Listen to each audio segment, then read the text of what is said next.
Welcome to Heartland Dual Sport. In today's video we're going to be doing the Show and Tell Monday, and in this episode we're going to be talking about the double take mirrors. So let's get to the video.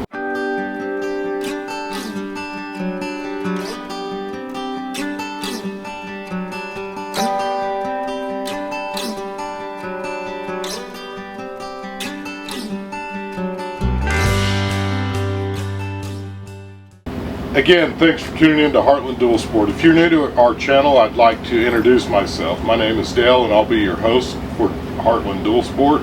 And again, today's video we're going to be talking about the double take mirrors for the KLR 650. As many of you know, we've got the 2022 KLR 650 and a lot of people are doing the double take mirrors on their bike. And I want to go over a few things with you today. It's going to be a show and tell and kind of a semi-review because we've actually ridden with these mirrors for a little over 2,500 miles. If you've been following our series that we've recently been uploading, it is to the East Coast and back, which is a hair over a 2,500 mile trip. And the last day, which we were planning on doing a multiple camping, we haven't got to that video yet. It's going to be an iron butt run all the way back from the East Coast back to East Texas. And again, that'll be a whole nother video. So if you haven't subscribed to our channel, I'd like to take a moment real quick and talk you into subscribing. It's free and it helps our little channel. And if you like what we're doing, please give us a big thumbs up and share our video. Here's a fun story for you. Saturday morning, me and David, as you know, we're doing the adventure rides, D&D adventures. At least once a month we're trying to meet up and do adventure ride videos. Well, Saturday morning I get up and I'm like, hey, I'm going to do this review video on the double take mirrors while I'm riding up to get gas before they get here. I did the entire video in its entirety, got home and realized there was absolutely no audio. So I don't know if I've got a glitch in the system now because of the thunderstorms that I rode through on the way back from the East Coast, or if I just didn't actually have the mic plugged in correctly. But what's weird is later on in the day, all the other videos had audio. So anyways, today this is going to essentially be a voiceover over the original video that we did. So back to the double take mirrors, and I appreciate your patience while I tell you the funny story. The double take mirrors cost you roughly $150. I'm going to tell you this much. Prior to putting the double takes on, I had over 1,500 miles on my 2022 KLR 650. Not one time did I ever have a problem. I think the only problem that I ever had was one time when I was parked at a parking lot. Somebody obviously walked by and bumped my mirror and it was out of whack, so when I got on the road it was real easy to fix. Here's some pros and cons to think about and consider when you're running the double take mirrors.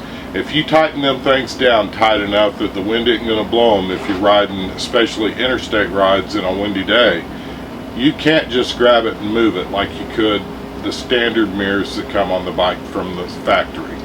You have to basically stop, pull over, because it takes two hands. If you try to unscrew that knob, everything's going to be jumbled up, and to tighten it, it takes both hands. You can't do it one-handed. The benefit to the stock mirrors is if one of them gets a little out of whack, you can move it while you're rolling. Whether you've got a throttle lock or not, it doesn't take that long to go ahead and adjust even the right mirror.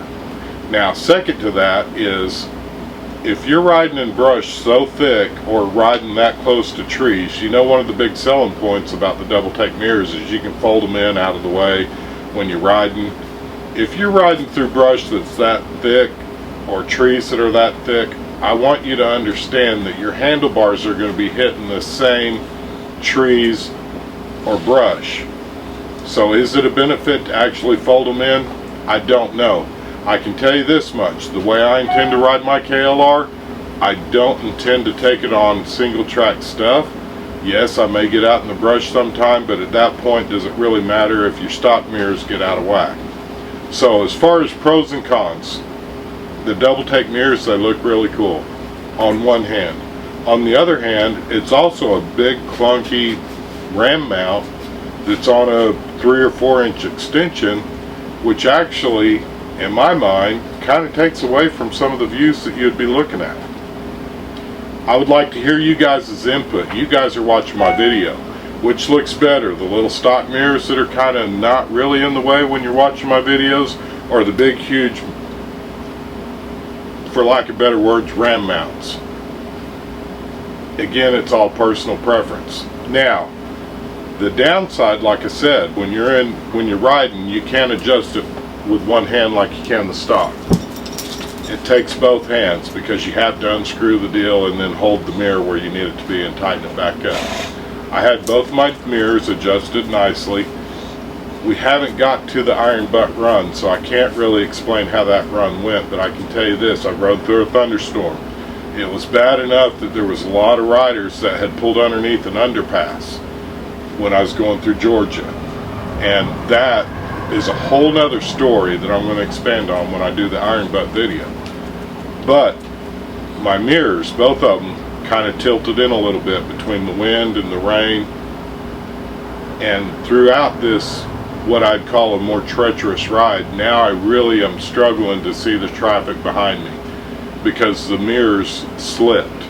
I don't know if it's due to the rain, the expansion from the hot and cold, because we went from riding in real hot weather to really cold weather real quick because of this thunderstorm.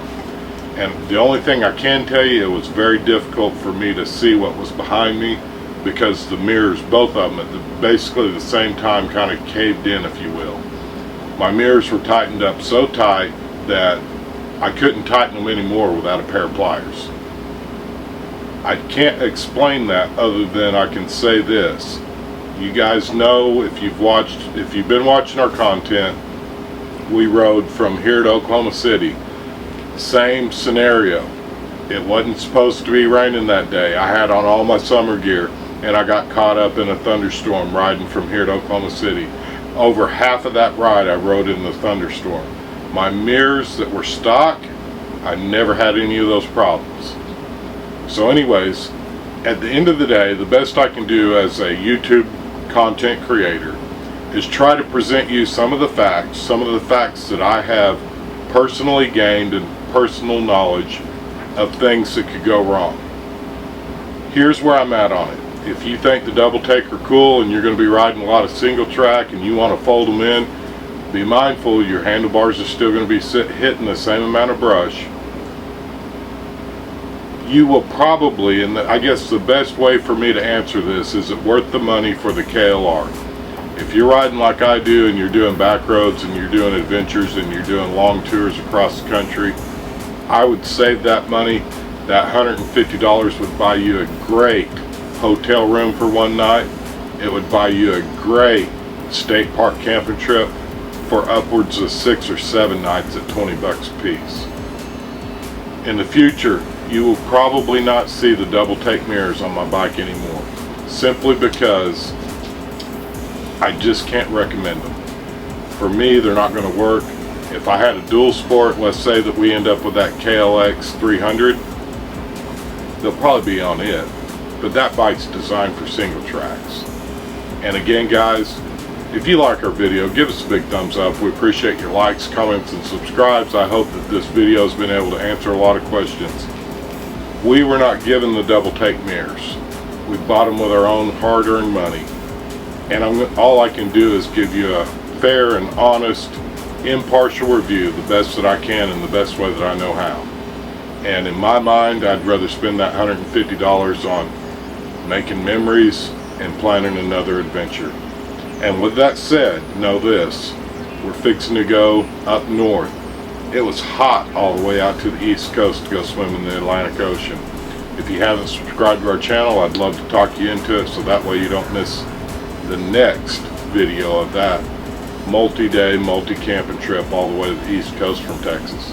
Again, we appreciate your likes, comments, and subscribes. May you have a blessed week. Know that we love you all, and we truly can't thank you enough for all the support you've been giving our channel. Thanks again, and let's go ride.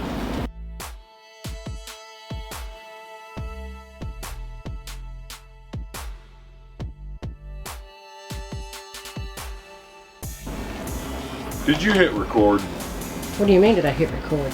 Did you hit the record button? I have no idea.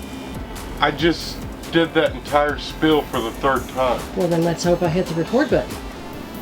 Welcome to Heartland Dual Sport. In today's video, yes, You're gonna need to put on pants if you intend to stand up for any reason. I'm not planning on standing up. And you'd be surprised at how often you're gonna want to right now. Can you see that I don't have pants on? I can. Can you see it in the camera? No. All right, well, let's carry on. In today's video, we're going to be doing... Goofball.